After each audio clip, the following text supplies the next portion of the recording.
मुझे अपना घर किन्हीं शरीफ लोगों को किराए पर देना था, क्योंकि मैं एक अकेली औरत थी और भरी जवानी में ही मैं विधवा हो गई थी। इसलिए मैंने अपने घर के बाहर किराए के लिए घर खाली है का बोर्ड टांग दिया था। फिर एक दिन एक बूढ़ा आदमी और एक जवान लड़की मेरे घर किराए के लिए देखने के लिए आए। मैंने तुरंत ही उन्हें घर किराए पर दे दिया, क्योंकि मुझे वह बाप बेटी ठीक लगे। मगर फिर अगले ही दिन से मुझे हर रात उस लड़की के अजीब तरह से चीखने चिल्लाने की आवाज़ें आती, जिससे मेरी आँख खुल जाती और मैं रात भर जागती रहती। मुझे लग रहा था कि उस लड़की पर कोई जुल्म हो रहा है, लेकिन मुझे समझ नहीं आ रहा था कि उस लड़की का बाप अपनी बेटी के साथ आखिर ऐसा क्या करता है। एक बार जब मैं आधी रात को उनके दरवाजे के बाहर खड़े होकर अंदर की जो आवाज़ें थीं उसे मैंने सुना, उससे तो मेरे होश ही उड़ चुके थे, क्योंकि वह आवाज़ें तो तब आती थीं जब एक लड़की अपने पति के साथ। लेकिन मुझे अभी भी यकीन नहीं हो रहा था कि एक बाप अपनी ही बेटी के साथ। इसलिए मैंने एक दिन मिठाई देने के बहाने से उनके कमरे में स्पाई कैमरा छुपा दिया, और फिर जब मैंने अगली रात उनके कमरे का रिकॉर्ड वीडियो देखा तो मेरी चीख ही निकल गई, क्योंकि वह बुढ़ा तो अपनी बेटी के साथ। मेरे पति अमित के जाने के बाद मैं इस दुनिया में अब पूरी तरह से अकेली रह गई थी, क्योंकि मेरे सास ससुर तो पहले ही इस दुनिया से जा चुके थे और मेरी कोई औलाद भी नहीं हो पाई थी कि उससे पहले ही मेरे पति का देहांत हो गया, जिसके बाद से मेरे सारे रिश्तेदार भी मेरा साथ छोड़ गए थे। मेरे मायके में भी कोई ऐसा नहीं था जो मेरा सहारा बनता। इसीलिए अब मैं अपने पति के घर पर ही अपनी पहाड़ जैसी जिंदगी अकेले बिता रही थी। मुझे समझ में नहीं आता था कि आखिर अब मैं क्या करूं। अकेलापन बहुत बुरी चीज़ होती है, जिसमें आपके दिमाग में न जाने कितने ही तरह के बुरे बुरे ख्याल आते रहते हैं। ऊपर से मैं तो एक जवान औरत थी, इसलिए मुझे और भी ज़्यादा डर लगता था। आजकल रात में बाहर कुत्ते बहुत ज़्यादा भौंकते थे, और उनके इस तरह से भौंकने की आवाज़ सुनकर अक्सर मैं घबरा कर उठ जाती थी, और फिर मुझे घंटों नींद ही नहीं आती थी। जब मेरे पति अमित जिंदा थे तब भी ये कुत्ते इसी तरह से भौंकते थे, लेकिन अगर सर पर पति का साया सही सलामत रहे तो फिर एक औरत को कभी भी किसी भी चीज़ का डर नहीं लगता है। जब वह मेरे साथ थे तो ना ही इन कुत्तों की आवाज़ें मुझे डराती थीं और ना ही ये अकेलापन काटने को दौड़ता था।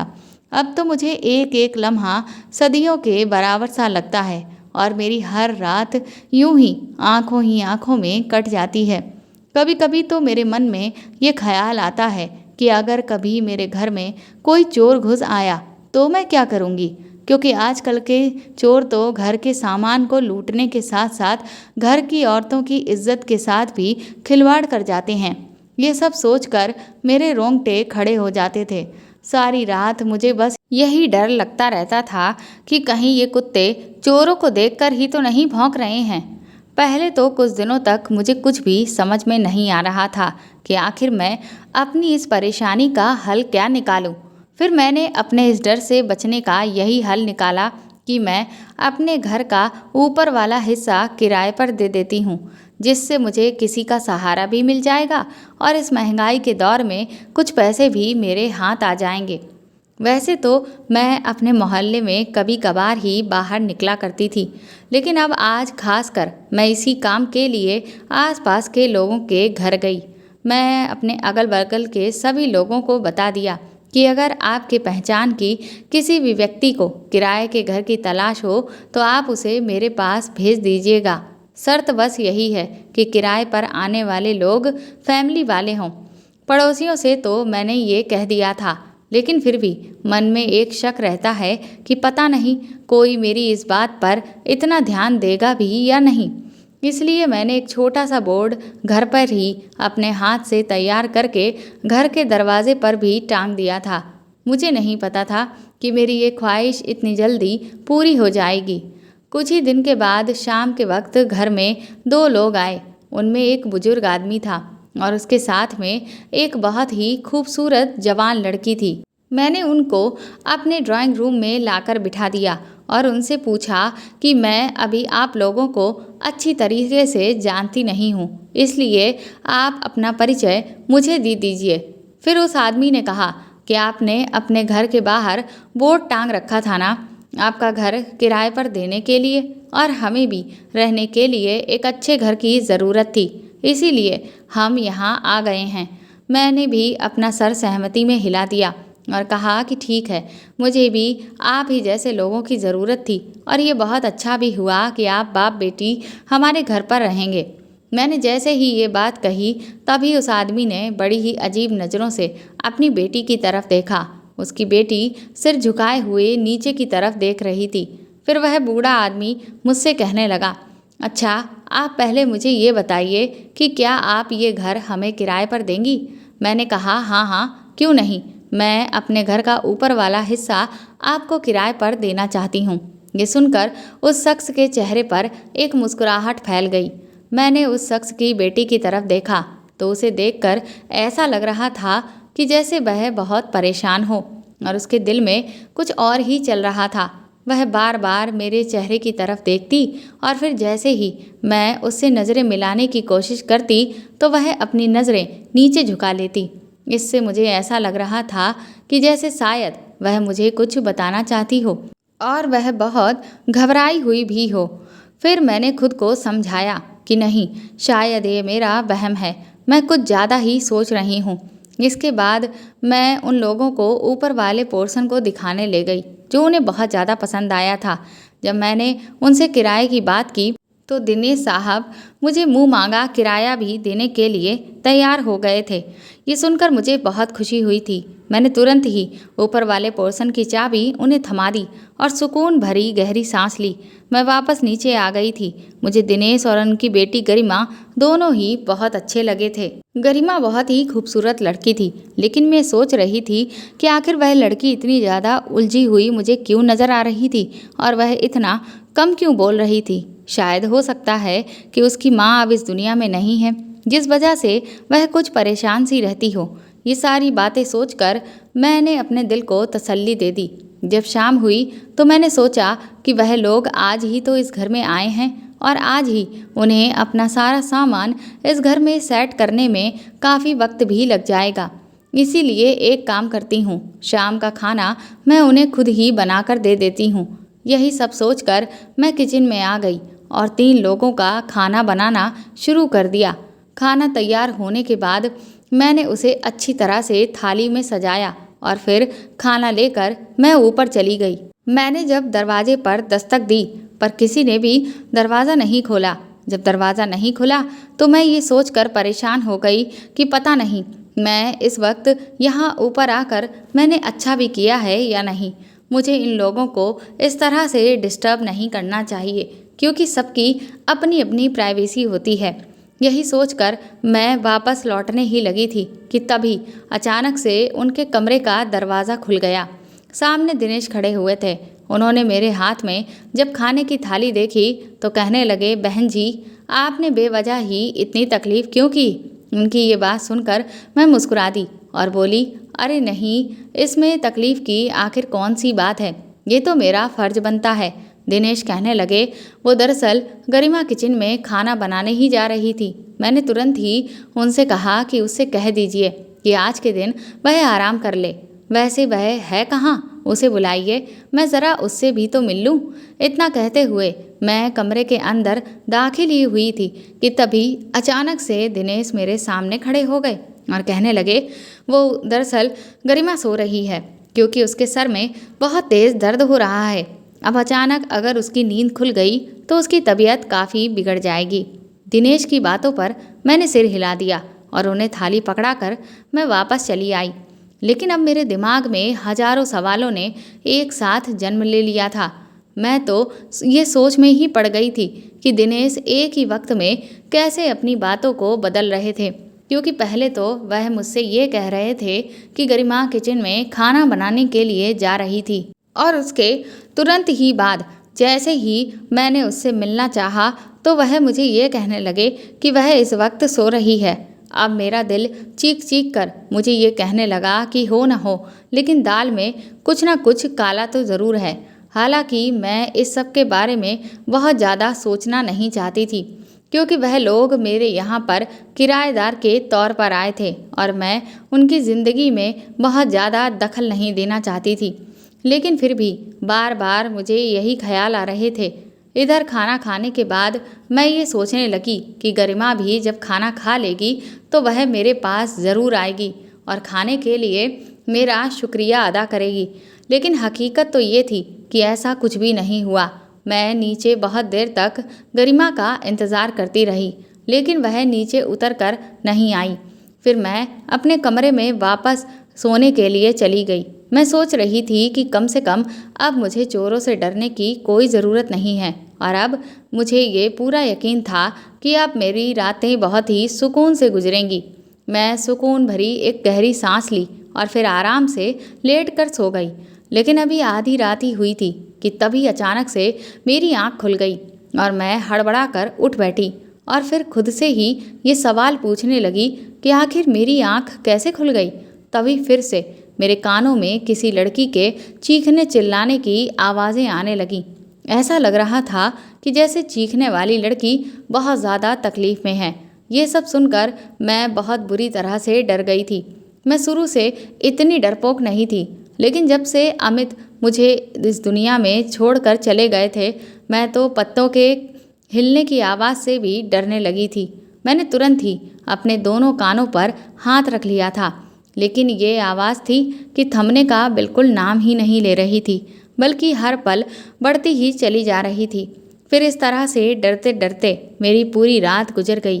तब जाकर के उस लड़की की आवाज़ आना कहीं बंद हुई थी। सुबह के तकरीबन 5 बजे के आसपास मुझे नींद आई तो 8 बजे मेरी नींद खुली।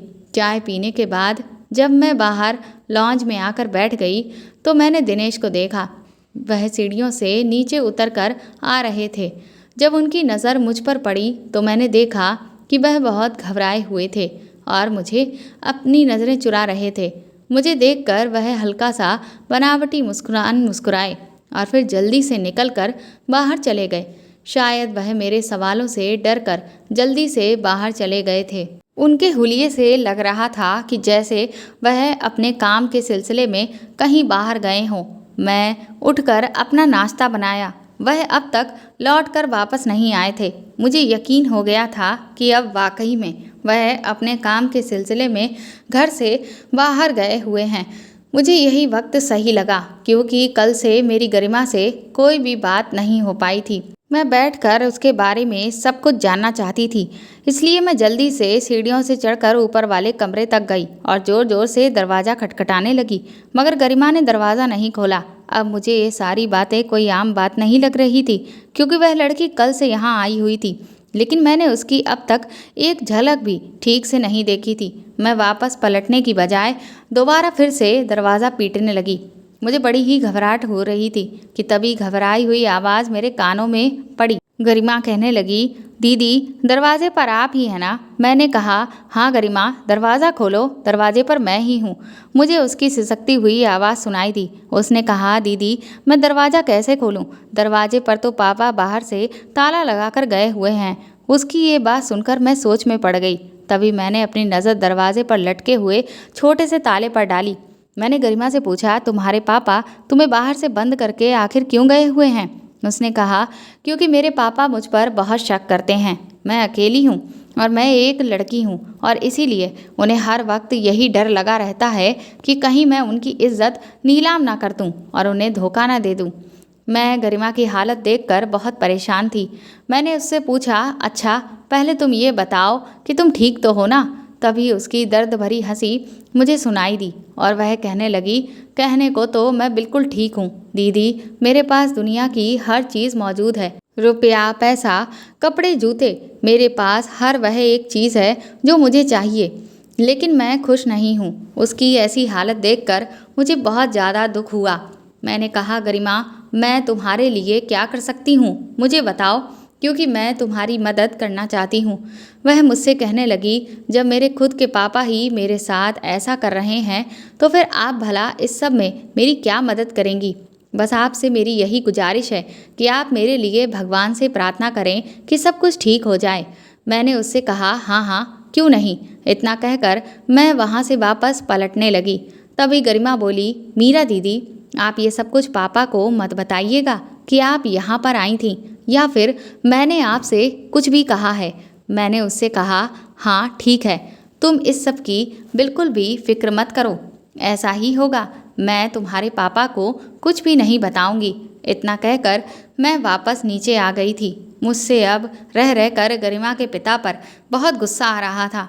आखिर वह अपनी फूल सी बच्ची के साथ ऐसा क्यों कर रहा है? क्या एक बिन माँ की बच्ची की यही सजा होती है कि उसे हर वक्त अपने पिता की शक भरी निगाहों में खुद को साबित करते रहना पड़ेगा? क्या वह बेचारी अपनी पूरी जिंदगी ऐसे ही गुजार देगी? शाम हुई तो दिनेश वापस आ गया। वह मुझे देखकर हल्का सा मुस्कुराए और फिर वापस ऊपर चले गए। मैं सोचने लगी, काश दिनेश की पत्नी जिंदा होती तो वह अपनी बेटी को इस तरह से अपने कमरे में बंद करके नहीं रखता तो कितना अच्छा होता।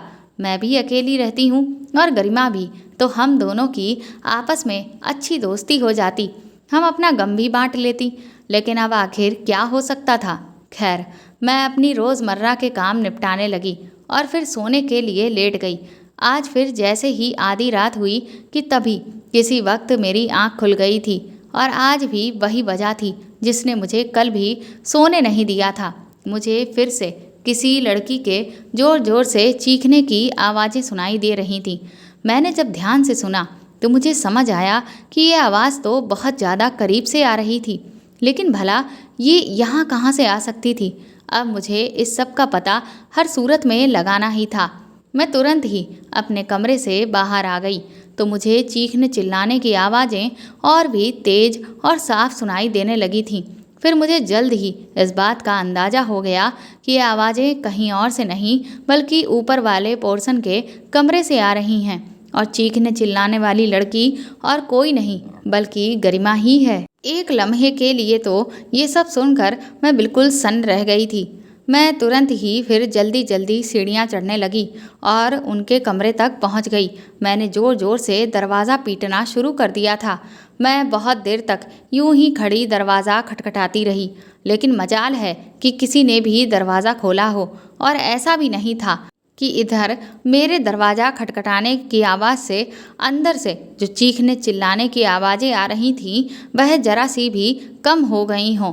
दरवाज़ा पीट पीट कर मेरे दोनों हाथों में बुरी तरह से दर्द होने लगा था, और अब मुझसे दरवाज़ा बजाया ही नहीं जा रहा था। इसीलिए फिर मैं मजबूरन वापस नीचे आ गई। आज तो पूरी रात मुझे नींद नहीं आने वाली थी, इसीलिए मैं वहीं लॉन्ज में ही बैठ गई। वहीं बैठे बैठे सुबह हो गई थी। सुबह जब दिनेश नीचे उतर कर आए तो वह मुझे देखते ही बुरी तरह से घबरा गए थे। वह बाहर निकलने ही वाले थे कि तभी मैंने तुरंत ही दिनेश से कहा, दिनेश साहब, ज़रा मेरी बात सुनिए। मैंने उस शख्स के चेहरे पर एक खौफ देखा था। वह मेरे सामने वाले सोफे पर बैठ गए और तुरंत ही कहने लगे, मैं जानता हूँ कि आप मुझसे क्या पूछना चाहती हैं। दिनेश का चेहरा उदासी से भर गया था और वह कहने लगे कि आपको गरिमा की फिक्र हो रही है ना, कि रात को वह क्यों चीखती चिल्लाती है। मुझे भी उसकी बहुत चिंता होती है, मगर मैं इस सब का हल निकाल पाने में पूरी तरह से मजबूर हूँ। अगर आपके पास इस सब का कोई भी हल हो तो मुझे ज़रूर बताइएगा। मैंने उस वक्त देखा कि ये सब कहते हुए दिनेश की आंखों से आंसू निकल आए थे और वह मुझसे नज़रें बचाकर अपने आंसू पोंछने लगे।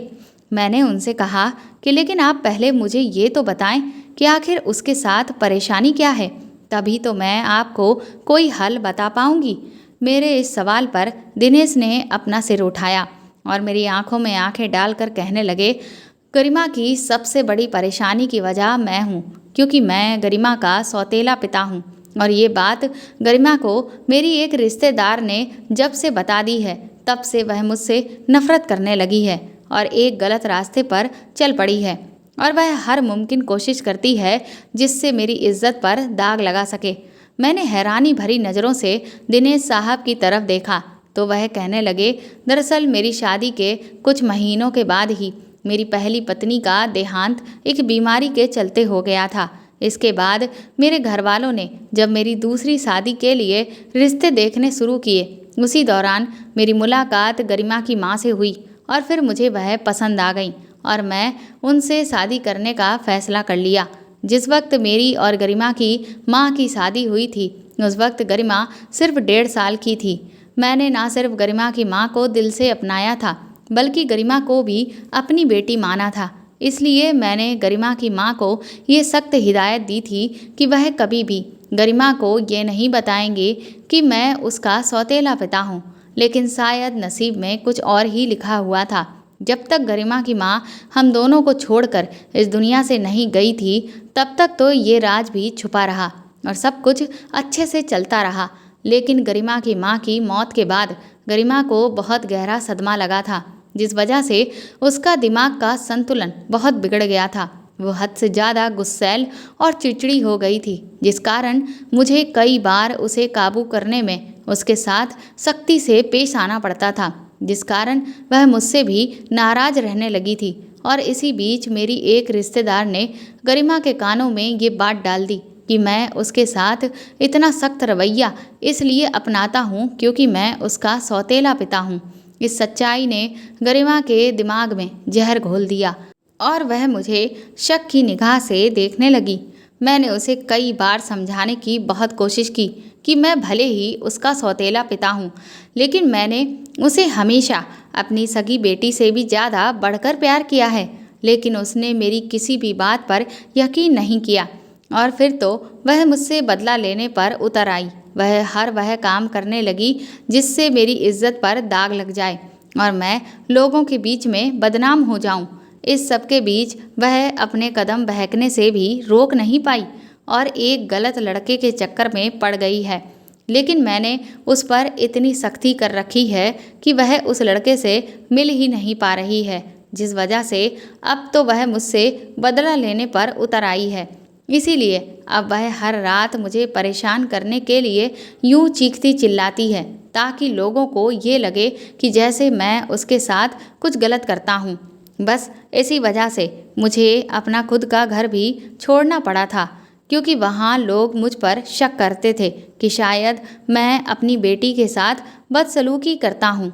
अब तो ऐसा हो गया है कि मैं यूं ही घर बदलता रहता हूँ, मगर मुझे कहीं भी कोई ठिकाना नहीं मिलता।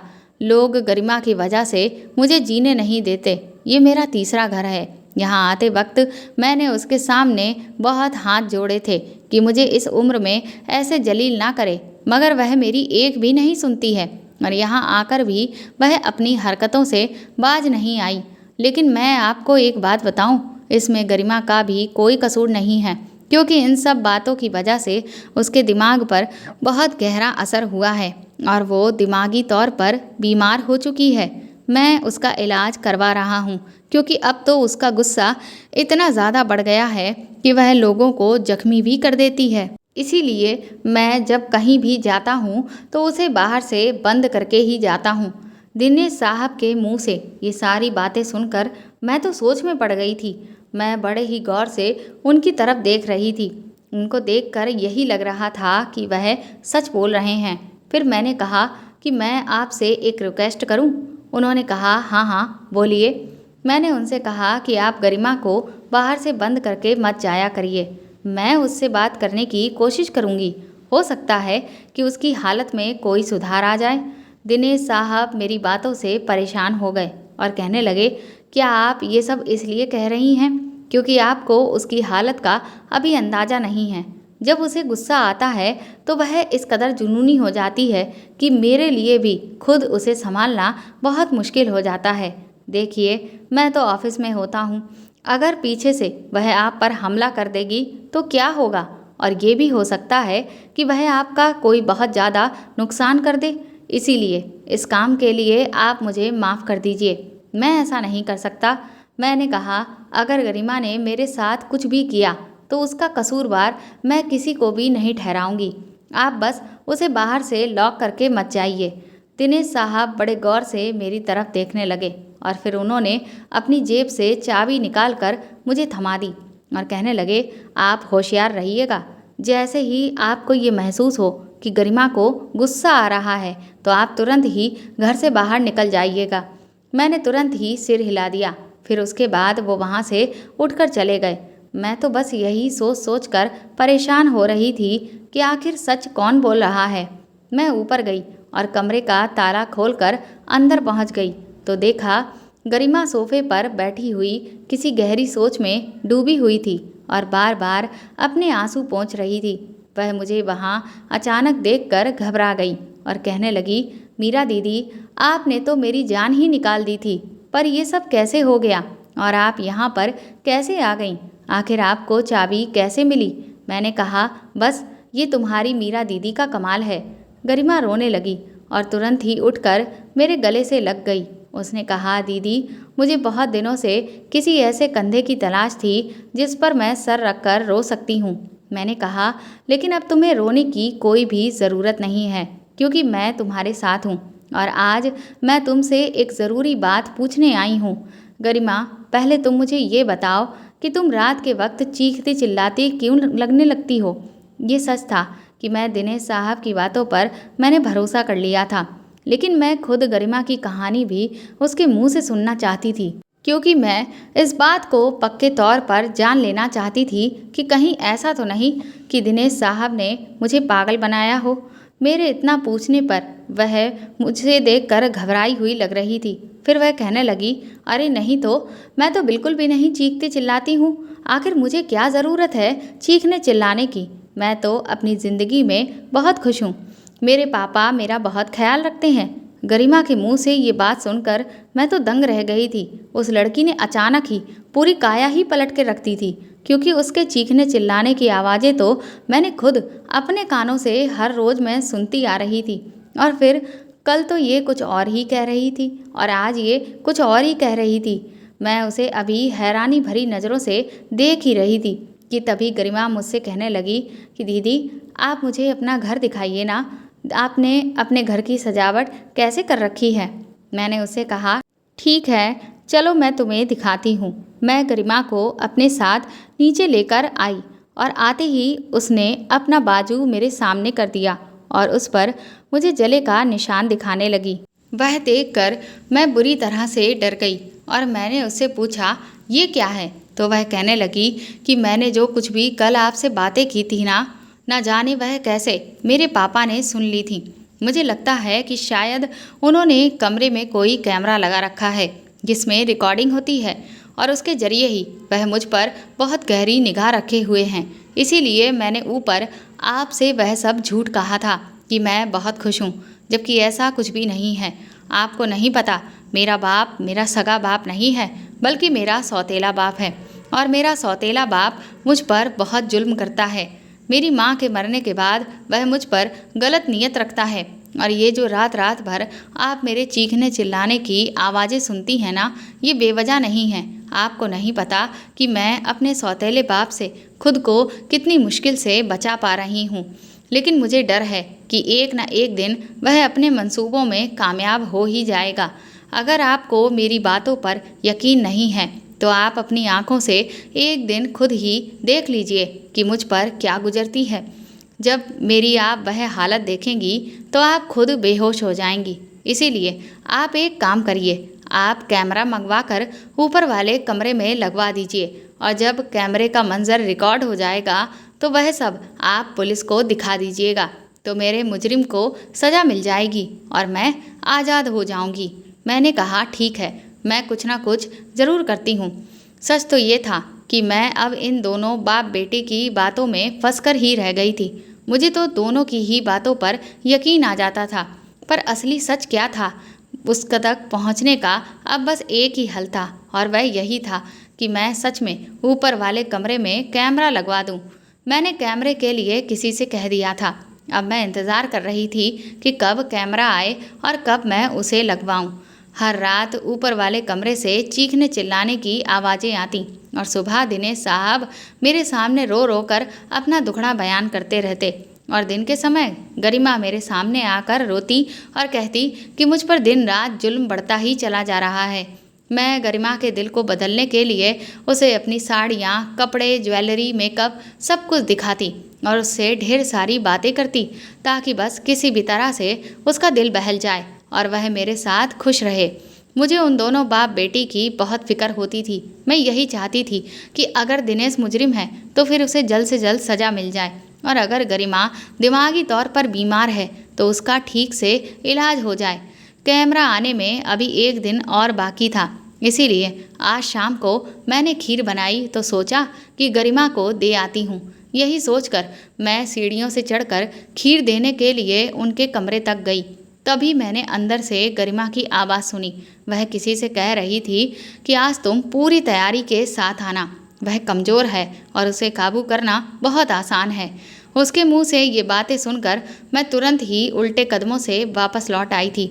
अब मेरे सामने गरिमा का किरदार एक सवालिया निशान बनकर रह गया था। शायद गरिमा ही गलत है।